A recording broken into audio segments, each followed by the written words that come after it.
Well, friends, it's been around 3 months now that we've been meeting in our church services online and not face-to-face. And you may have heard that we're now allowed to hold church services with up to 50 people present, although with some quite severe restrictions. And some churches are now doing that as of this weekend.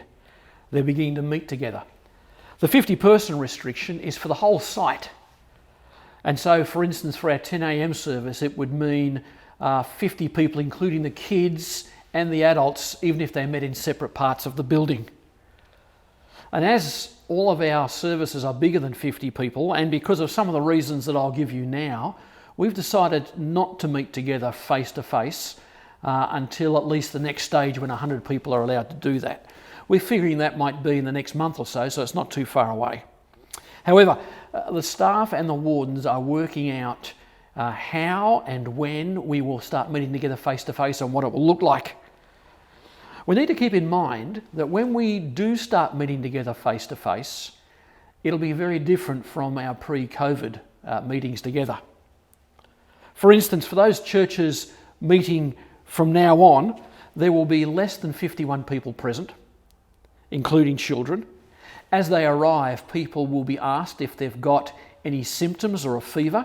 They may well be asked to have their temperature taken. As they queue to come in, they will have to sign a document, or not a document, but just sign in and give their contact details. As they're queuing to do that, they'll have to stand 1.5 metres apart. If they have a fever and if they say they've had some symptoms, they will be told not to come into church. That is what the government regulations are currently saying will need to happen. Further, any vulnerable people, and that's anybody over the age of 70 or anybody with an existing illness, will be asked not to come in as well. It's a government requirement that all people coming into the service do those things. There will be no singing together under government regulations. And the reason for that is because the most up-to-date research says that singing is the most efficient way to spread the virus.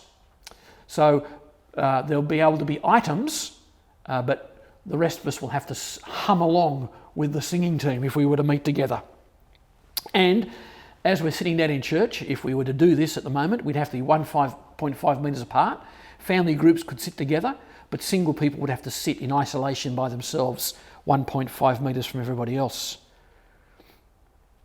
People will not be able to congregate outside the building before or after the service. So there'll be no sort of hanging around and mingling. Only up to 10 people will be able to do that.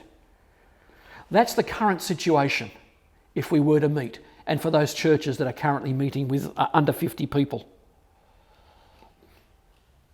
Things will change as we go along. Things will be tweaked, obviously, and the government will change things. But we just can't start running church services in the normal way. And we need to keep in mind what a disaster it would be if COVID made its way into our church and affected some of our vulnerable people or even vulnerable family members. Now, we know that people are really looking forward to getting back to church services face to face, especially for the singing and for the community.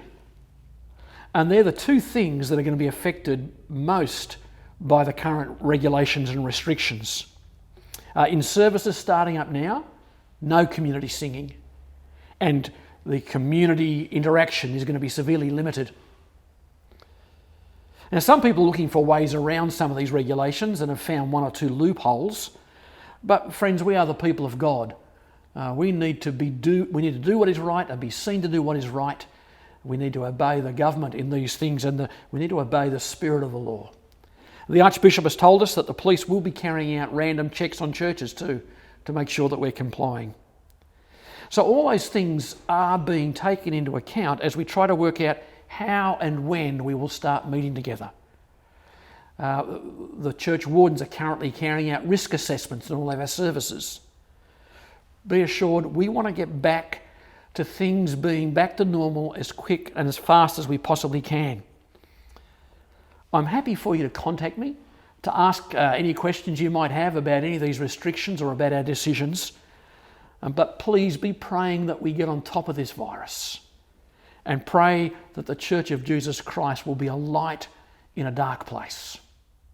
Thanks, friends.